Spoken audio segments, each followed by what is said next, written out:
ചരിത്രം പരിശോധിച്ചാൽ ഒരു രാജ്യം ആഗോള സൂപ്പർ പവറായി മാറിയതിന്റെ ഒക്കെ പുറകിൽ ആ കാലഘട്ടത്തിലെ ഏറ്റവും പ്രധാനപ്പെട്ട ഇന്ധനത്തിനുമേൽ അവർക്കുണ്ടായിരുന്ന ആധിപത്യം വലിയൊരു പങ്ക് വഹിച്ചിട്ടുണ്ട്. 18-ാം നൂറ്റാണ്ടിലും 19-ാം നൂറ്റാണ്ടിലും 20-ാം നൂറ്റാണ്ടിന്റെ ആരംഭകാലത്തും സൂപ്പർ പവർ ആയിരുന്ന ബ്രിട്ടൻ എങ്ങനെയാണ് തങ്ങളുടെ ആ പദവി നിലനിർത്തിയത്? വ്യാവസായിക വിപ്ലവത്തിന് തിരികൊളുത്തിയത് ബ്രിട്ടനാണ്. അതിനവരെ സഹായിച്ചത് അവരുടെ മണ്ണിൽ സമൃദ്ധമായി ഉണ്ടായിരുന്ന കൽക്കരി നിക്ഷേപമായിരുന്നു. കൽക്കരി ഉപയോഗിച്ച് ഓടുന്ന സ്റ്റീം എഞ്ചിനുകളും ട്രെയിനുകളും അവർ നിർമ്മിച്ചു. ആവി കപ്പലുകൾ ഉപയോഗിച്ച് അവർ ലോകമെമ്പാടും കോളനികൾ സ്ഥാപിച്ചു. ലോകത്തിന്റെ ഫാക്ടറിയായി മാറാനും കടലുകളിൽ ആധിപത്യം സ്ഥാപിക്കാനും ബ്രിട്ടനെ സഹായിച്ചത് കൽക്കരി എന്ന ഇന്ധനമായിരുന്നു. എന്നാൽ 20-ാം നൂറ്റാണ്ടിൽ കാര്യങ്ങൾ പതിയെ മാറാൻ തുടങ്ങി. കൽക്കരിയിൽ നിന്ന് ലോകം കൂടുതൽ കാര്യക്ഷമതയുള്ള പെട്രോളിയത്തിലേക്ക് മാറി. ഇവിടെയാണ് അമേരിക്കയുടെ ഉദയം. അമേരിക്കയിൽ വൻതോതിൽ എണ്ണ നിക്ഷേപം കണ്ടെത്തുകയും ഫോർഡ് കമ്പനി പോലെയുള്ളവർ വൻതോതിൽ കാറുകൾ നിർമ്മിക്കാൻ തുടങ്ങുകയും ചെയ്തു. 2-ാം ലോക മഹായുദ്ധത്തിൽ സഖ്യകക്ഷികൾക്ക് ആവശ്യമായ ഇന്ധനത്തിന്റെ 80% നൽകിയത് അമേരിക്കയായിരുന്നു. പിന്നീട് ഗൾഫ് രാജ്യങ്ങളുമായി സഖ്യമുണ്ടാക്കി ആഗോള എണ്ണ വ്യാപാരം പൂർണ്ണമായി ഡോളറിലേക്ക് മാറ്റാൻ അമേരിക്കയ്ക്ക് കഴിഞ്ഞു. അങ്ങനെ എണ്ണ ആധിപത്യം അമേരിക്കയുടെ കൈകളിലേക്ക് എത്തി. തുടർന്ന് അമേരിക്ക ലോകത്തെ ഒന്നാമത്തെ സാമ്പത്തിക സൈനിക ശക്തിയായി മാറുകയും പിന്നീട് ഇന്ന് ലോകം ഭരിക്കുന്ന ശക്തിയായിട്ട് നിലനിൽക്കുകയുമാണ്. ഇനി അടുത്ത സൂപ്പർ പവർ ആകാൻ പോകുന്ന രാജ്യം എന്തായിരിക്കും ചെയ്യാൻ പോകുന്നത്? ചൈന ആയിരിക്കുമോ ഇന്ത്യ ആയിരിക്കുമോ അടുത്ത സൂപ്പർ പവർ? എന്താണ് ചൈനയുടെ പ്ലാൻ? എന്താണ് ഇന്ത്യയുടെ പ്ലാൻ? നമ്മുടെ രാജ്യം ഇന്ത്യ അടുത്ത സൂപ്പർ പവർ ആകാൻ എല്ലാ സാധ്യതയും കൽപ്പിക്കപ്പെടുന്ന രാജ്യമാണ്. ഇന്ത്യയുടെയും ചൈനയുടെയും പ്ലാൻ ഏതാണ്ട് ഒറ്റ നോട്ടത്തിൽ ഒരേപോലെ തോന്നുമെങ്കിലും ഇന്ത്യ ചൈനയെ മറികടക്കാനുള്ള പ്ലാനും തയ്യാറാക്കിയാണ് മുന്നോട്ട് പോകുന്നത്. ഈ കാലഘട്ടത്തിന്റെ പ്രത്യേകത പെട്രോളിയത്തിന്റെ പ്രസക്തി കുറയുകയും ലോകം സോളാർ, വിൻഡ്, ഹൈഡ്രജൻ, ഇലക്ട്രിക് സാങ്കേതിക വിദ്യകളിലേക്ക് മാറുകയും ചെയ്യുന്ന ഒരു ഘട്ടത്തിലാണ് നമ്മളിപ്പോൾ. എങ്ങനെയാണോ കൽക്കരിയുടെ പ്രസക്തി നഷ്ടമായിട്ട് ക്രൂഡ് ഓയിൽ ആ പദവിയിലേക്ക് വന്നത്, അതേപോലെ തന്നെ ക്രൂഡ് ഓയിലിന്റെ പ്രസക്തി ഇന്ന് നഷ്ടമായിട്ട് ക്ലീൻ എനർജിയിലേക്ക് ലോകം മാറുന്ന ഒരു കാലഘട്ടത്തിലാണ് നമ്മളിപ്പോൾ. ചൈനയുടെ തന്ത്രം എന്താണെന്ന് വെച്ചാൽ സോളാർ പാനലുകൾ, EV ബാറ്ററികൾക്ക് ആവശ്യമായ ലിഥിയം, മറ്റ് അപൂർവ ധാതുക്കൾ എന്നിവയുടെ പ്രോസസ്സിങ്ങും ഉൽപാദനവും മുൻകൂട്ടി കണ്ട് ചൈന തന്നെ ഇതിനോടകം പിടിച്ചടക്കി കഴിഞ്ഞു. ഹാർഡ്വെയർ വഴിയാണ് ചൈന സ്വാധീനം ഉറപ്പിക്കുന്നത്. നമ്മുടെ ഇന്ത്യ ആ മത്സരത്തിൽ കുറച്ച് ലേറ്റ് ആയിട്ടാണ് എത്തിയത്. ചൈനയുടെ കുത്തക തകർക്കാൻ ഇന്ത്യ ശ്രമിക്കുന്നത് ഗ്രീൻ ഹൈഡ്രജൻ വഴിയാണ്. വൻതോതില് കുറഞ്ഞ ചെലവില് ഹരിത ഊർജം ഉൽപ്പാദിപ്പിച്ച് അത് ലോകമെമ്പാടും കയറ്റുമതി ചെയ്യാനുള്ള ശേഷി ഇന്ത്യക്കുണ്ട്. കൂടാതെ അന്താരാഷ്ട്ര സോളാർ സഖ്യം വഴി ആഗോളതലത്തിൽ ഈ മേഖലയുടെ നേതൃത്വം ഏറ്റെടുക്കാനുള്ള ശ്രമം ഇന്ത്യ തുടങ്ങിക്കഴിഞ്ഞു. ചുരുക്കത്തിൽ ബ്രിട്ടൻ കൽക്കരി കൊണ്ടും അമേരിക്ക പെട്രോളിയം കൊണ്ടും ലോകം ഭരിച്ചതുപോലെ ഭാവിയുടെ ഇന്ധനമായ ഗ്രീൻ ഹൈഡ്രജനും പുനരുപയോഗ ഊർജ സാങ്കേതിക വിദ്യകളും സ്വന്തമാക്കുന്ന രാജ്യം ആരാണോ അവരായിരിക്കും വരും നൂറ്റാണ്ടിലെ ആഗോള സൂപ്പർ പവർ. ആ ഓട്ടത്തിലാണ് ഇന്ത്യയും ചൈനയും ഇപ്പോൾ. ഇന്ത്യയും ചൈനയും ഒരുപോലെ നേരിടുന്ന ഒരു പ്രശ്നം ഊർജ സ്വയം പര്യാപ്തതയാണ്. അതിന് കൃത്യമായ പ്ലാൻ ഇന്ത്യക്കുണ്ട് കേട്ടോ. അതിലേക്ക് പോകുന്നതിനോടൊപ്പം നമ്മുടെ രാജ്യം മുന്നേറുന്നത് നമുക്ക് സന്തോഷവും സമാധാനവും നൽകുന്ന കാര്യമാണ്. അതുപോലെ തന്നെ നമ്മുടെ കുടുംബത്തിനും സമാധാനത്തിനും സുരക്ഷയ്ക്കും വേണ്ടി ചില കാര്യങ്ങൾ നമ്മൾ ചെയ്തു വയ്ക്കാനുണ്ട്. അത് പല ആളുകളും അവഗണിക്കുന്ന കാര്യമാണ്. പക്ഷേ മനസ്സിലാക്കേണ്ടത് നല്ലപോലെ ജോലി ചെയ്യുന്നതും സമ്പാദിക്കുന്നതും മാത്രമല്ല, നാളെ നമ്മുടെ വരുമാനം ഇല്ലാതായാലും നമ്മുടെ ഫാമിലിക്ക് ജീവിക്കണം. ആരുടെയും സഹായമില്ലാതെ സ്വന്തം കാലിൽ നിൽക്കാൻ സാധിക്കണം. അതിന് ചിലപ്പോൾ ലക്ഷങ്ങൾ പോരാതെ വന്നേക്കാം, കോടികൾ ചിലപ്പോൾ അവർക്ക് കിട്ടേണ്ടി വന്നേക്കാം. അങ്ങനെ ഒരു സുരക്ഷ നമുക്കിപ്പോൾ മാസം തോറും ഒരു 800 രൂപ മുതൽ 1000 രൂപയൊക്കെ വെച്ച് അടയ്ക്കാൻ കഴിയുമെങ്കിൽ നമ്മുടെ കുടുംബത്തിന് നൽകാൻ കഴിയും.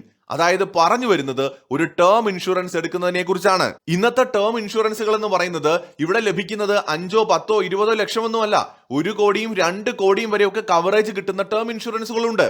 നിങ്ങൾക്ക് നല്ല ജോലിയും വരുമാനവും വിദ്യാഭ്യാസവും ഒക്കെ ഉണ്ടെങ്കിൽ അത്തരം ഒരു ടേം ഇൻഷുറൻസ് എടുത്തു വെക്കാൻ കഴിയും.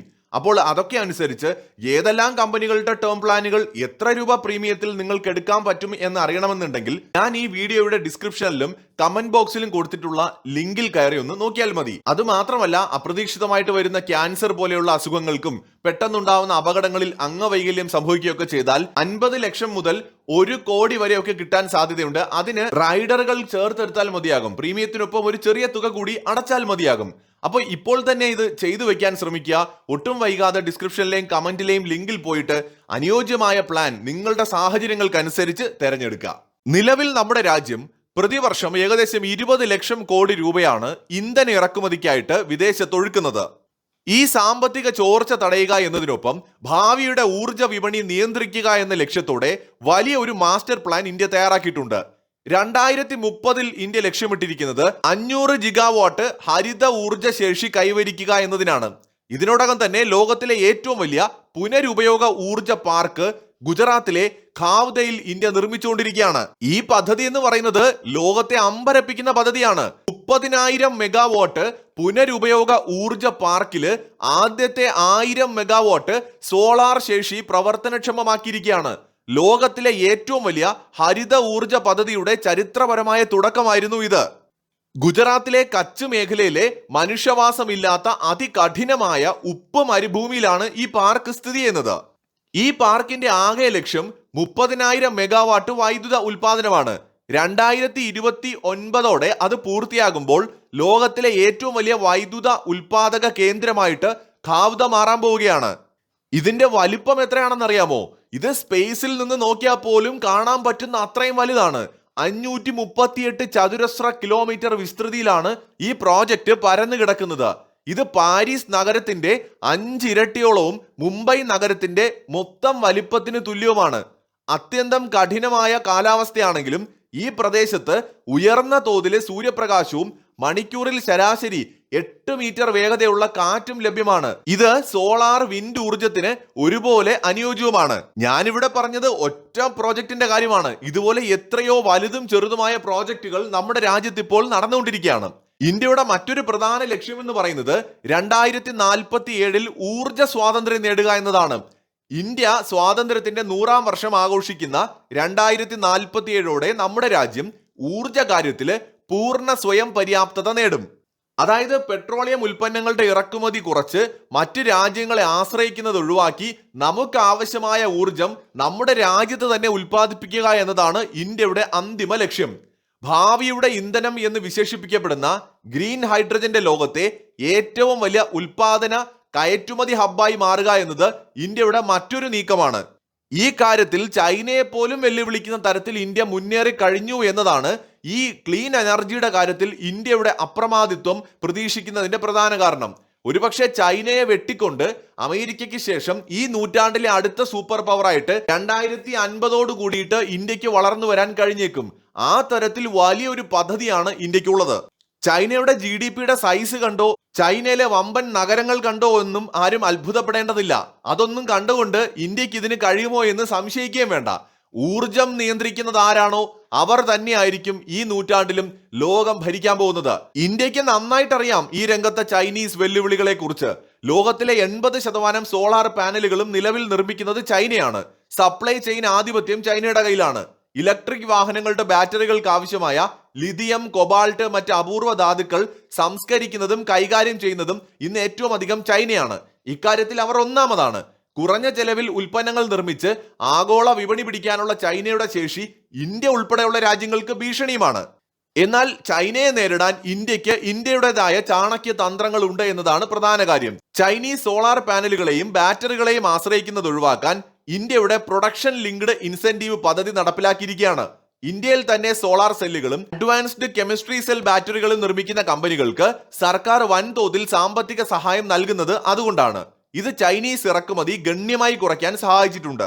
EV ബാറ്ററികൾക്കായിട്ട് ചൈനയെ ആശ്രയിക്കുന്നത് ഒഴിവാക്കാൻ ഇന്ത്യ 2 വഴികളാണ് നോക്കുന്നത്. ഒന്ന്, കാശ്മീരിലും രാജ്യത്തിന്റെ മറ്റു ഭാഗങ്ങളിലും കണ്ടെത്തിയ ആഭ്യന്തര ലിഥിയം നിക്ഷേപങ്ങളുടെ ഖനനം വേഗത്തിലാക്കുക. 2, ഖാബിൻ എന്ന പൊതുമേഖലാ കൂട്ടായ്മ വഴി അർജന്റീന, ചിലി തുടങ്ങിയ ദക്ഷിണ അമേരിക്കൻ രാജ്യങ്ങളിലെ ലിഥിയം പാടങ്ങളിൽ നേരിട്ട് നിക്ഷേപം ഇറക്കി അസംസ്കൃത വസ്തുക്കളുടെ ലഭ്യത ഉറപ്പാക്കുക. ഇവിടെ തന്നെ ഇന്ത്യക്ക് മറ്റൊരു പ്ലാൻ കൂടിയുണ്ട്. ലിഥിയം ബാറ്ററികൾക്ക് പകരമായിട്ട് മറ്റു പല അത്യാധുനിക ബാറ്ററി സാങ്കേതിക വിദ്യകളും വികസിപ്പിക്കാൻ ഇന്ത്യ ഇപ്പോൾ ശ്രമിക്കുന്നുണ്ട്.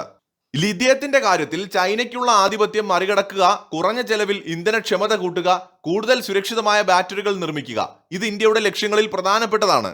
അതിൽ തന്നെ സോഡിയം അയോൺ ബാറ്ററികൾ വലിയ പ്രതീക്ഷ നൽകുന്നവയാണ്. ലിഥിയത്തിന് പകരമായിട്ട് ഇന്ത്യ ഏറ്റവും കൂടുതൽ പ്രോത്സാഹിപ്പിക്കുന്ന ഒന്നാണിത്. ലിഥിയത്തിന് പകരം ഇതിൽ സാധാരണ ഉപ്പ് അടങ്ങിയിരിക്കുന്ന സോഡിയമാണ് ഉപയോഗിക്കുന്നത്. ഇന്ത്യയിൽ സോഡിയം സമൃദ്ധമായി ലഭ്യമാണ്. അതുകൊണ്ട് തന്നെ ചൈനയെ ആശ്രയിക്കേണ്ടി വരില്ല. ലിഥിയം ബാറ്ററികളെക്കാൾ 30 മുതൽ 40% വരെ ചിലവ് കുറവുമായിരിക്കും ഇതിന്. ഇന്ത്യയിലെ വൻകിട കമ്പനിയായ റിലയൻസ് ഇൻഡസ്ട്രീസ് UK ആസ്ഥാനമായിട്ടുള്ള ഭാരാഡിയോൺ എന്ന് പറയുന്ന സോഡിയം അയോൺ ബാറ്ററി കമ്പനിയെ വാങ്ങിയിട്ടുണ്ട്. ഗുജറാത്തിൽ ഇതിന്റെ വൻതോതിലുള്ള നിർമ്മാണ പ്ലാന്റ് സ്ഥാപിച്ചു വരികയാണ്. ടാറ്റയും ഈ മേഖലയിൽ ഗവേഷണം നടത്തുന്നുണ്ട്. അന്തരീക്ഷത്തിലെ ഓക്സിജനും അലുമിനിയവും തമ്മിൽ പ്രവർത്തിപ്പിച്ച് അലുമിനിയം എയർ ബാറ്ററികൾ ഉണ്ടാക്കാനുള്ള ശ്രമവും നടക്കുന്നുണ്ട്. ഇതിന് റീചാർജ് ചെയ്യേണ്ട ആവശ്യമില്ല. ബാറ്ററിയിലെ അലുമിനിയം തീരുന്നതനുസരിച്ച് പ്ലേറ്റുകൾ മാറ്റി സ്ഥാപിച്ചാൽ മാത്രം മതി. ഒരു തവണ ബാറ്ററി മാറ്റിയാൽ കാറുകൾക്ക് 1000 കിലോമീറ്ററിലധികം മൈലേജ് കിട്ടും. ഇന്ത്യൻ ഓയിൽ കോർപ്പറേഷൻ ഇതിനായിട്ട് നിലവിൽ പരീക്ഷണങ്ങൾ നടത്തി വരികയാണ്. ഇന്ത്യയിൽ അലുമിനിയം വൻതോതിൽ ഉൽപ്പാദിപ്പിക്കുന്നു എന്നത് ഒരു അനുകൂല ഘടകമാണ്. മൂന്നാമതായിട്ട് ഇന്ത്യ സിങ്ക് എയർ ബാറ്ററികൾ നിർമ്മിക്കാനും ശ്രമിക്കുന്നുണ്ട്. ലിഥിയത്തെ അപേക്ഷിച്ച് സിങ്ക് വളരെ വില കുറഞ്ഞതും സുരക്ഷിതവുമാണ്. തീ പിടിക്കാനുള്ള സാധ്യത കുറവുമാണ്. ഇന്ത്യൻ ഇൻസ്റ്റിറ്റ്യൂട്ട് ഓഫ് ടെക്നോളജി മദ്രാസിലെ ഗവേഷകർ ഇരുചക്ര മുച്ചക്ര വാഹനങ്ങൾക്ക് അനുയോജ്യമായ സിങ്ക് എയർ ബാറ്ററികൾ വികസിപ്പിച്ചെടുത്തിട്ടുണ്ട്. വാണിജ്യ അടിസ്ഥാനത്തിൽ ഇത് വിപണിയിലെത്തിക്കാനുള്ള ശ്രമങ്ങൾ നടക്കുകയാണ്. നിലവിലെ ലിഥിയം ബാറ്ററികളില് ദ്രാവക രൂപത്തിലുള്ള ഇലക്ട്രോലൈറ്റുകളാണ് ഉള്ളത്. ഇതാണ് പലപ്പോഴും തീ പിടിക്കാൻ കാരണമാകുന്നത്. അതിനു പകരം ഖരരൂപത്തിലുള്ള പദാർത്ഥങ്ങൾ ഉപയോഗിക്കുന്ന ഒരു സാങ്കേതിക വിദ്യയായ സോളിഡ് സ്റ്റേറ്റ് ബാറ്ററികൾ നിർമ്മിക്കാനും ഇന്ത്യ ശ്രമിക്കുകയാണ്. കൂടുതൽ സുരക്ഷിതമാണിത്. മിനിറ്റുകൾക്കകം ചാർജ് ചെയ്യാം, ഇരട്ടി മൈലേജ് കിട്ടും. ഭാവിയിലെ ബാറ്ററി ആയിട്ടാണ് ഇതിനെ കണക്കാക്കുന്നത്. ടാറ്റ ഗ്രൂപ്പ് ഉൾപ്പെടെയുള്ള ഇന്ത്യൻ കമ്പനികൾ ഈ സാങ്കേതിക വിദ്യ സ്വന്തമാക്കാനുള്ള ഗവേഷണത്തിലാണ്. അതായത് ചൈനീസ് കുത്തക തകർക്കാൻ കൃത്യമായ പ്ലാനിങ് ഇന്ത്യയിലുണ്ട്. ലോകത്തെ ലിഥിയം പ്രോസസ്സിംഗിന്റെ ഭൂരിഭാഗവും ചൈനയുടെ കയ്യിലായതുകൊണ്ട് ലിഥിയം ബാറ്ററിയെ മാത്രം ആശ്രയിച്ചാൽ ഭാവിയിൽ EV മേഖലയിൽ ഇന്ത്യക്ക് എപ്പോഴും ചൈനയെ ഭയക്കേണ്ടി വരും. ചൈനീസ് സമ്മർദ്ദങ്ങളെ നേരിടേണ്ടിയും വരും. എന്നാൽ ആ ഒരു കുത്തക തകർത്തുകൊണ്ട് EV മേഖലയിൽ പൂർണ്ണ സ്വാതന്ത്ര്യം നേടി എനർജി പവർ ഇന്ത്യയിലേക്ക് കൊണ്ടുവരാനാണ് ഇന്ത്യ ശ്രമിക്കുന്നത്. സാധാരണക്കാർക്ക് വാങ്ങാൻ സാധിക്കുന്ന വിലയിൽ ഇലക്ട്രിക് വാഹനങ്ങൾ പുറത്തിറങ്ങണമെങ്കിൽ ബാറ്ററി ചിലവ് കുറയേണ്ടതും ആവശ്യമാണ്. സോഡിയം, അലുമിനിയം എന്നിവ അതിന് സഹായിക്കും. ഇന്ത്യയിലെ കടുത്ത വേനൽക്കാലത്ത് ലിഥിയം ബാറ്ററികൾക്ക് തീപിടിക്കുന്ന സംഭവങ്ങൾ ഉണ്ടാവുന്നുണ്ട്. പുതിയ ഇതര ബാറ്ററികൾ ഇന്ത്യൻ കാലാവസ്ഥയ്ക്ക് അനുകൂലമാണ്. ഒരേ സമയം മറ്റു ഇടങ്ങളിലും ഇന്ത്യയിലുമുള്ള ലിഥിയം നിക്ഷേപം ഇന്ത്യ കൈപ്പിടിയിൽ ഒതുക്കാൻ ശ്രമിക്കുന്നതിനോടൊപ്പം തന്നെ പുതിയ മോഡൽ ബാറ്ററികൾ ഉണ്ടാക്കിക്കൊണ്ട് ചൈനീസ് കുത്തക തകർക്കാനുള്ള തന്ത്രങ്ങളും ഇവിടെ ആവിഷ്കരിക്കുന്നുണ്ട്. ഇതിനോടൊപ്പം തന്നെ സോളാർ ഹാർഡ്വെയറിൽ ചൈനയ്ക്കുള്ള മേൽക്കൈ മറികടക്കാൻ ഇന്ത്യ തെരഞ്ഞെടുത്ത ആയുധമാണ് ഗ്രീൻ ഹൈഡ്രജൻ. ഇന്ത്യയിലെ ശക്തമായ കാറ്റും പ്രകാശമേറിയ സൂര്യപ്രകാശവും ഉപയോഗിച്ച് ലോകത്തിൽ വെച്ച് ഏറ്റവും കുറഞ്ഞ ചിലവില് ഗ്രീൻ ഹൈഡ്രജൻ ഉൽപ്പാദിപ്പിക്കാൻ ഇന്ത്യക്ക് കഴിയും. യൂറോപ്പും ജപ്പാനും പോലുള്ള വികസിത വിപണികളിലേക്ക് ഇന്ധനം കയറ്റുമതി ചെയ്യുന്ന പ്രധാന രാജ്യമായിട്ട് മാറാനാണ് ഇന്ത്യ ശ്രമിക്കുന്നത്. ഫ്രാൻസുമായി ചേർന്ന് ഇന്ത്യ രൂപീകരിച്ച അന്താരാഷ്ട്ര സോളാർ സഖ്യം വഴി ആഗോളതലത്തിൽ ഈ മേഖലയുടെ രാഷ്ട്രീയ നേതൃത്വം ഏറ്റെടുക്കാൻ ഇന്ത്യക്ക് കഴിഞ്ഞിട്ടുണ്ട്. കൂടാതെ അമേരിക്ക, ജപ്പാൻ, ഓസ്ട്രേലിയ എന്നിവരടങ്ങുന്ന ക്വാഡ് സഖ്യത്തിലൂടെ ചൈനയെ പ്രതിരോധിച്ച് വിശ്വസനീയമായ ഒരു ആഗോള സപ്ലൈ ചെയിൻ നിർമ്മിക്കാനും ഇന്ത്യ മുൻകൈയെടുക്കുകയാണ്. ഭൂതകാലത്ത് ഇന്ധന ഇറക്കുമതിക്കായിട്ട് മറ്റു രാജ്യങ്ങളെ ആശ്രയിച്ച് സാമ്പത്തിക സമ്മർദ്ദത്തിലായിരുന്ന ഒരു ഇന്ത്യയെ അല്ല ഇനി ലോകം കാണാൻ പോകുന്നത്. ശക്തമായ ആഭ്യന്തര വിപണിയും തദ്ദേശീയമായ സാങ്കേതിക മുന്നേറ്റവും കൃത്യമായ നയതന്ത്ര നീക്കങ്ങളും വഴി ചൈനയുടെ കുത്തകകളെ മറികടക്കാൻ ഇന്ന് ഇന്ത്യക്ക് കെൽപ്പുണ്ട്. കൽക്കരിയും എണ്ണയും വഴി ബ്രിട്ടനും അമേരിക്കയും ലോകം നിയന്ത്രിച്ചതുപോലെ ഹരിതോർജത്തിന്റെ കരുത്തിൽ വരും ദശകങ്ങളിൽ ഇന്ത്യ ഒരു ആഗോള എനർജി സൂപ്പർ പവറായി മാറുക തന്നെ ചെയ്യും. ഈ മാറ്റം ലോകത്തിന്റെ ഭൗമ രാഷ്ട്രീയ ഭൂപടത്തെ മാറ്റിമറിക്കുമെന്നതിൽ തർക്കമില്ല. നിങ്ങൾ എല്ലാവരും തന്നെ ഒരു വാർത്ത കണ്ടു കാണും. അതായത് ഇന്ത്യ 80% എഥനോളും 20% പെട്രോളും അടങ്ങിയ E80 ഇന്ധനം വിപണിയിലെത്തിക്കാൻ ശ്രമിക്കുന്നുവെന്ന്. ഇതും ഇന്ത്യയുടെ വലിയ പദ്ധതികളുടെ ഭാഗമാണ്. അതായത് നിലവിൽ നമ്മൾ 20% എഥനോൾ ആണ് ഉപയോഗിക്കുന്നത്, E20 ഇന്ധനം. അടുത്ത ഘട്ടത്തിൽ നമ്മൾ 80% എഥനോൾ ഉപയോഗിക്കുന്നതിലൂടെ പെട്രോൾ ഇറക്കുമതിയിൽ വലിയൊരളവ് വരെ നമുക്ക് വിദേശ രാജ്യങ്ങളെ ആശ്രയിക്കുന്നത് കുറയ്ക്കാൻ കഴിയും. നിലവിലെ സാധാരണ പെട്രോൾ എഞ്ചിനുകളിൽ മാക്സിമം 20% വരെ എഥനോൾ ഉപയോഗിക്കാനേ കഴിയൂ. എന്നാൽ 80% എഥനോൾ ഉപയോഗിക്കാൻ കഴിയുന്ന ഫ്ലെക്സ് ഫ്യൂവൽ എഞ്ചിനുകൾ വികസിപ്പിക്കാനായിട്ട് ഇന്ത്യ ഇപ്പോൾ തീരുമാനിച്ചിരിക്കുകയാണ്. ഇവിടെ 80-85% വരെയോ തന്നെ നമുക്ക് എഥനോൾ ഉപയോഗിച്ച് ഓടാൻ കഴിയും. കേന്ദ്ര സർക്കാർ കാർ, ബൈക്ക് നിർമ്മാതാക്കളോട് ഫ്ലെക്സ് ഫ്യൂവൽ വണ്ടികൾ കൂടി നിർമ്മിക്കാൻ ഇപ്പോൾ നിർദ്ദേശം നൽകിയിരിക്കുകയാണ്. ടൊയോട്ട അടക്കമുള്ള കമ്പനികൾ ഇതിന്റെ പുറകിലാണ്. സോ എനർജി സൂപ്പർ പവർ ആകുന്നതിന്റെ ഭാഗമായിട്ട് ഇന്ത്യ എല്ലാ അർത്ഥത്തിലും സ്വയം പര്യാപ്തത കൈവരിക്കാനാണ് ഇപ്പോൾ പരിശ്രമിച്ചുകൊണ്ടിരിക്കുന്നത്. ഇതോടൊപ്പം തന്നെ എടുത്തു പറയേണ്ട മറ്റൊരു കാര്യം കൂടിയുണ്ട്. നമ്മുടെ ഈ കാലഘട്ടം ആത്യന്തികമായി ചെന്നെത്താൻ പോകുന്നത് ഓൾ ഇലക്ട്രിക് യുഗത്തിലേക്കാണ്. ഈ ഓൾ ഇലക്ട്രിക് യുഗത്തിലേക്ക് എല്ലാത്തിലും നമുക്ക് വേണ്ടത് കറണ്ട് ആണ്, അല്ലെ? അഥവാ ഇലക്ട്രിസിറ്റി ആണ്. അപ്പോൾ ഈ ഇലക്ട്രിക് യുഗത്തിലേക്ക് പോകുമ്പോൾ ഏറ്റവും കൂടുതൽ ഇലക്ട്രിസിറ്റി പ്രൊഡ്യൂസ് ചെയ്യാൻ കഴിയുന്ന രാജ്യമായിരിക്കും പ്രധാനമായിട്ട് ലോകത്തെ നയിക്കാൻ പോകുന്നത്. അതായത് വണ്ടി ഓടിക്കാനും ഫാക്ടറി പ്രവർത്തിപ്പിക്കാനും വീട് ചൂടാക്കാനും തണുപ്പിക്കാനും എല്ലാം ആത്യന്തികമായി വേണ്ടത് വൈദ്യുതിയാണ്. ആ വൈദ്യുതി ഏറ്റവും സുരക്ഷിതമായി ഉണ്ടാക്കാൻ വേണ്ട ഒന്ന് നമ്മുടെ കയ്യിലുണ്ട്. അടുത്ത 200-300 വർഷം തടസ്സമില്ലാതെ ആവശ്യം പോലെ വൈദ്യുതി നമുക്ക് ഉപയോഗിക്കാം. അതാണ് നമ്മുടെ തോറിയം പ്ലാൻ. നമ്മൾ പലപ്പോഴായി സംസാരിച്ചതാണ്. നമ്മുടെ രാജ്യത്താണ് ലോകത്ത് തന്നെ ഏറ്റവും കൂടുതൽ തോറിയം നിക്ഷേപമുള്ളത്.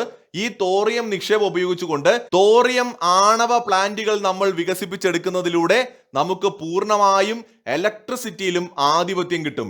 ഇന്ത്യയിലുള്ള തോറിയം നിക്ഷേപം ഉപയോഗിച്ച് കുറഞ്ഞത് 400 വർഷത്തേക്ക് വരെ രാജ്യത്തിന് ആവശ്യമായ മുഴുവൻ വൈദ്യുതിയും തടസ്സമില്ലാതെ ഉൽപ്പാദിപ്പിക്കാൻ കഴിയുമെന്നാണ് കണക്കാക്കപ്പെടുന്നത്. ഇതിനോടൊപ്പം തന്നെ സോളാർ, വിൻഡ്, ഹൈഡ്രജൻ എനർജി സംവിധാനങ്ങൾ കൂടി വരുമ്പോൾ പരിധിയില്ലാത്ത എനർജി കയ്യിലുള്ള രാജ്യമായിട്ട് നമുക്ക് മാറാൻ കഴിയും.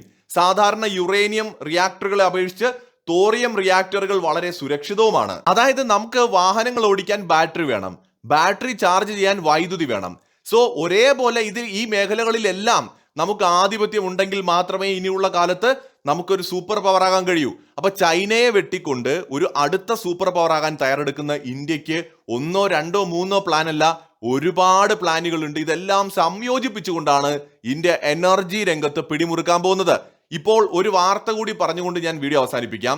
ഇന്ന് പ്രേക്ഷകർ ഒരു വാർത്ത കണ്ടു കാണും. സൗരോർജ്ജ പദ്ധതികൾ ആരംഭിച്ച് അവ ഉൽപാദനക്ഷമമാക്കുന്നതിൽ അല്ലെങ്കിൽ സോളാർ കപ്പാസിറ്റി അഡിഷനിൽ ഇന്ത്യ അമേരിക്കയെ മറികടന്ന് രണ്ടാമതെത്തിയിരിക്കുന്നു. സോളാർ പ്ലാന്റുകളും പുതിയ പാനലുകളും സ്ഥാപിക്കുന്നത് വേഗതയുടെ കാര്യത്തിൽ ചൈനയ്ക്ക് തൊട്ടുപുറകിൽ ഇന്ത്യ ഇന്ന് 2ാം സ്ഥാനത്താണ്. ചുരുക്കത്തിൽ നമ്മൾ ഹരിത ഊർജ്ജ വിപണിയിൽ അമേരിക്കയെ പിന്നിലാക്കി ചൈനയോട് മത്സരിക്കാൻ ഇതിനോടകം തന്നെ തുടങ്ങിയിരിക്കുകയാണ്. സോളാർ എനർജിയുടെ കാര്യത്തിൽ ലോകത്തെ തന്നെ മുൻനിര രാജ്യമായിട്ട് ഇന്ത്യ മാറുമ്പോൾ ഇന്ത്യയുടെ പ്ലാൻ വളരെ ക്ലിയർ ആണ്.